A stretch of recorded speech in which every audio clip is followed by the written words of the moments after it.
Hello friends, myself Dixit S. Tandil, working as a lecturer in Mechanical Engineering Department from Vallabh બુદ્ધિ polytechnic Navsari.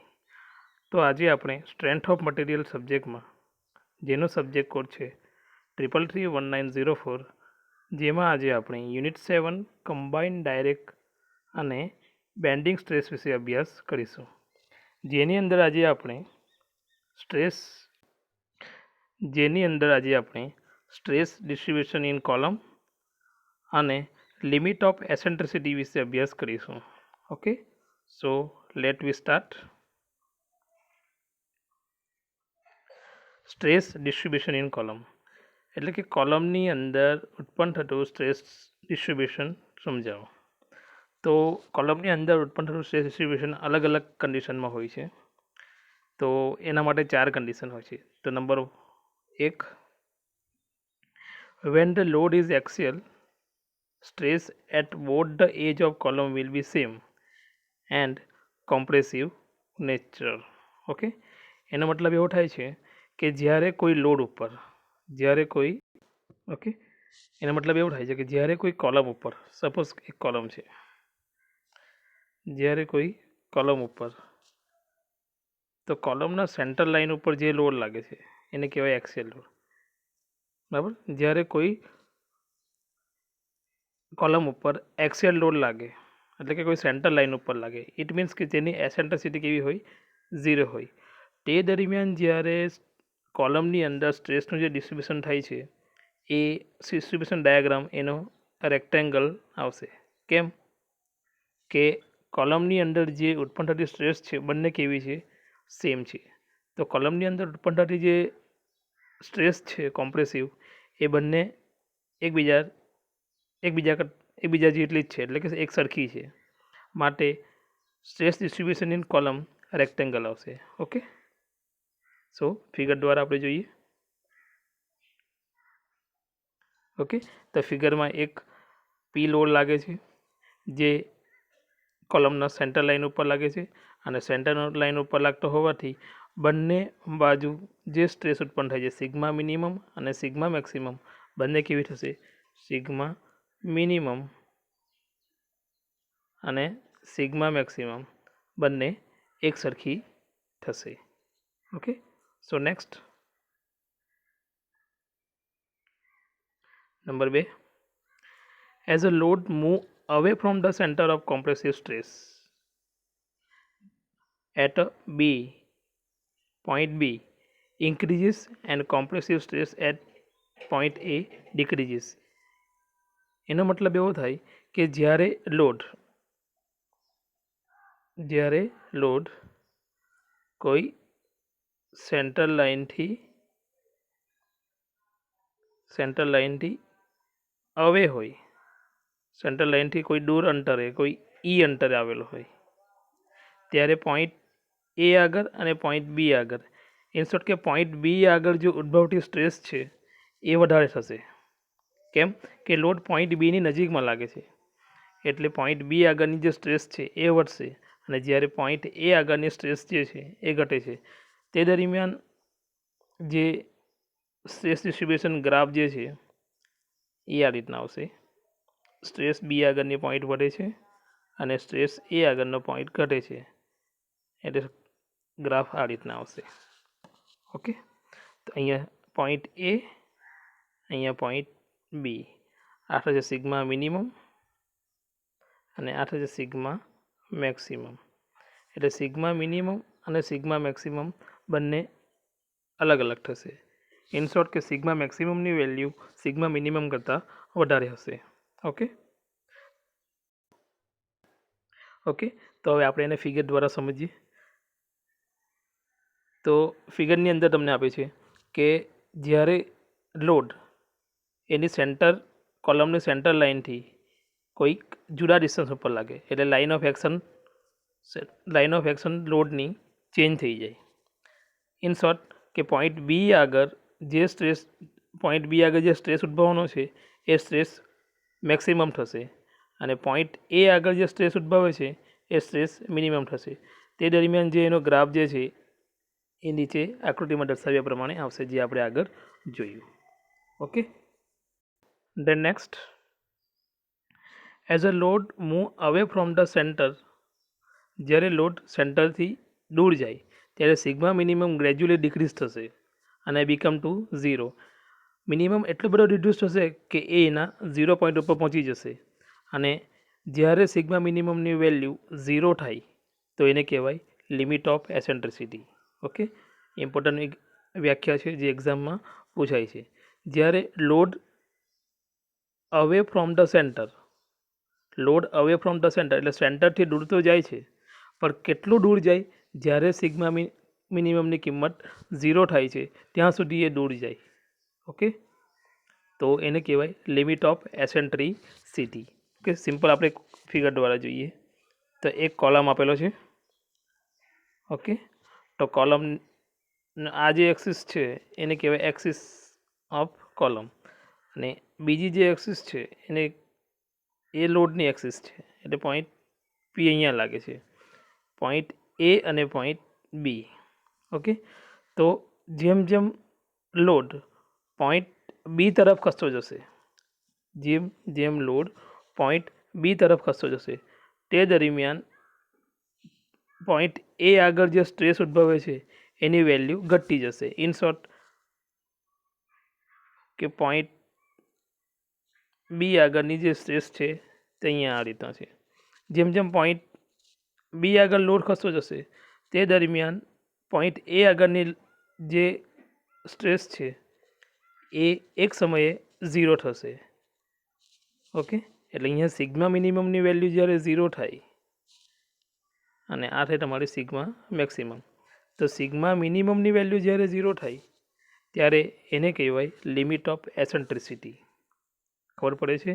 જ્યારે point P load પી point બી બાજુ જ્યારે ખસતો જશે એટલે એક સમય એવો આવશે કે તે દરમિયાન સિગ્મા મિનિમમની કિંમત 0 થશે અને જે દરમિયાન સિગ્મા મિનિમમની કિંમત 0 થાય તેને કહેવાય limit of eccentricity. Okay okay, તો એને આપણે ફિગર દ્વારા સમજીએ. જો સેમ ફિગર છે, જે આગળની જે ફિગર છે એના જેવી જ છે, પરંતુ ફિગરની અંદર એક ચેન્જ છે. ઓકે, તો કોલમ ઉપર સ્ટ્રેસ લાગે છે, કોલમ ઉપર લોડ લાગે છે.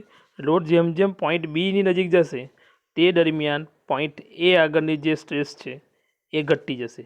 એક સમય એવો આવશે કે પોઈન્ટ એ આગળની જે સ્ટ્રેસ છે એ મિનિમમ 0 થશે. ઓકે, મિનિમમ એટલે કે 0 થશે અને જ્યારે એ 0 થાય છે તે દરમિયાન એને કહેવાશે લિમિટ ઓફ એસેન્ટ્રિસિટી. એટલે લિમિટ ઓફ એસેન્ટ્રિસિટીની વ્યાખ્યા તમને કોઈ પૂછે તો કહેવાનું કે જ્યારે લોડ કોઈને સેન્ટર અક્ષિસથી ગ્રેજ્યુઅલી ડિક્રીઝ થાય અને ડિક્રીઝ થતાં સિગ્મા મિનિમમની કિંમત 0 થાય.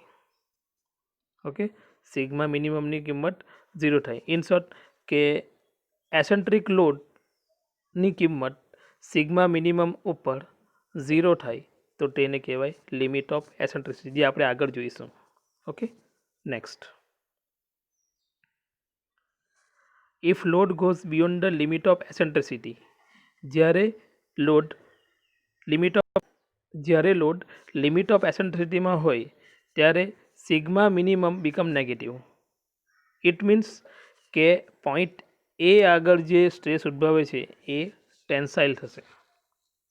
ઓકે, પોઈન્ટ એ આગળ જે સ્ટ્રેસ ઉદ્ભવે છે એ ટેન્સાઇલ થશે. અહીંયા વેલ્યુ યાદ રાખવાની કે લિમિટ ઓફ એસેન્ટ્રિસિટીમાં છે, બિયોન્ડ ધ લિમિટ ઓફ એસેન્ટ્રિસિટી, અને બિયોન્ડ ધ લિમિટ ઓફ એસેન્ટ્રિસિટીથી જો ઉપર જાય, બરાબર, બિયોન્ડ ધ લિમિટ ઓફ એસેન્ટ્રિસિટી જો ઉપર જાય તો એ વેલ્યુ બીકમ અ ટેન્સાઇલ થશે. બરાબર. ઓકે, તો જોઈએ આપણે ફિગર દ્વારા.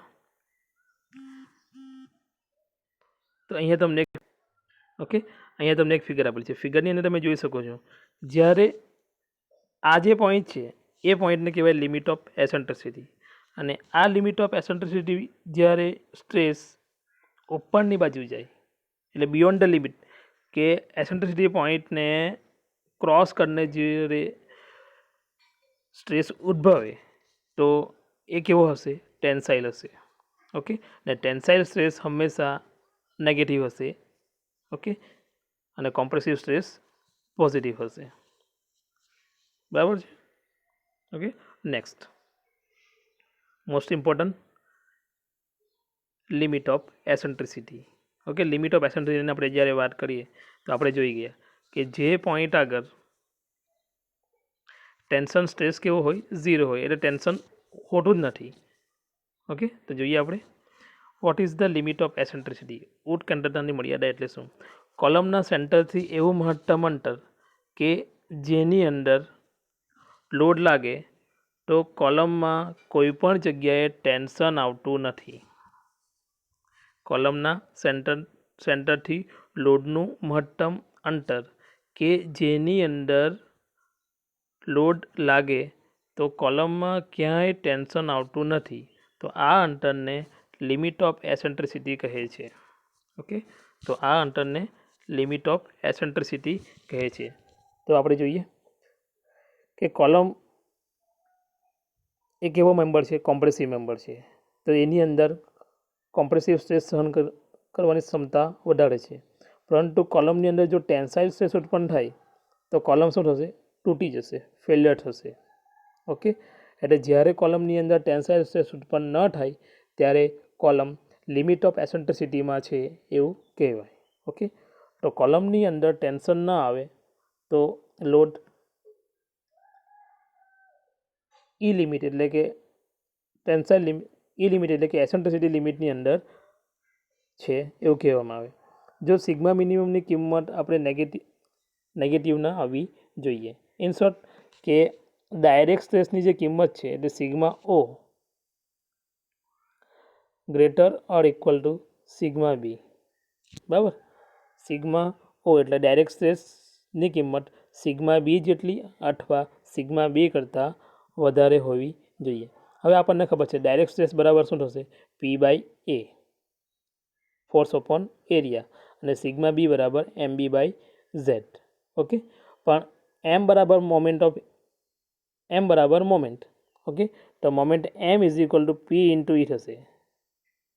પી ઇન્ટુ ઈ થશે, જે આપણે અહીંયા મૂકેલું છે. ઓકે, ઇક્વેશનમાં જોઈએ તો P by A greater or equal to P into A. Okay, divided by Z. હવે ઝેડને આપણે ઉપર લઈ જઈએ અને પીને આપણે છેદમાં લઈએ તો Z by A greater or equal to P into E divided by P. જ્યારે પી કેન્સલ થાય અને સૂત્ર કરતાં જ્યારે તમે ઈને બનાવો તો ઈ ગ્રેટર ઓર ઇક્વલ ટુ છે, તો જ્યારે તમે સૂત્ર કરતાં ઈને બનાવશો તો તમારો લેસ ઓર ઇક્વલ ટુ થશે ઝેડ બાય એ, અને એ ઝેડ બાય એને તમે કહી શકો લિમિટ ઓફ એસેન્ટ્રિસિટી અથવા નો ટેન્શન કન્ડિશન. ઓકે, પાછું એકવાર જોઈએ. જ્યારે સિગ્મા ઓની કિંમત સિગ્મા બી જેટલી એટલે કે ડાયરેક્ટ સ્ટ્રેસની કિંમત બેન્ડિંગ સ્ટ્રેસ જેટલી અથવા બેન્ડિંગ સ્ટ્રેસ કરતાં વધારે હોય તો. હવે સિગ્મા ઓ એટલે direct stress is equal to P by A અને bending stress is equal to M by Z, પરંતુ એમ બરાબર પી ઇન્ટુ એ કહેવાય. તો કિંમત આપણે મૂકી દઈએ એમની જગ્યાએ પી ઇન્ટુ એ. ઓકે, અને પછી આપણે cross multiplication Z by A P into E by P, જ્યારે પી અહીંયા કેન્સલ થશે અને આપણને મળશે Z by A greater equal to E. આપણે જ્યારે ઈને સૂત્ર કરતાં બનાવીશું ત્યારે ઈ બરાબર E less or equal to Z by A થશે, અને એ ઈ બરાબર ઝેડ બાય એને કહીશું આપણે નો ટેન્શન કન્ડિશન અથવા limit of eccentricity. Okay, thank you.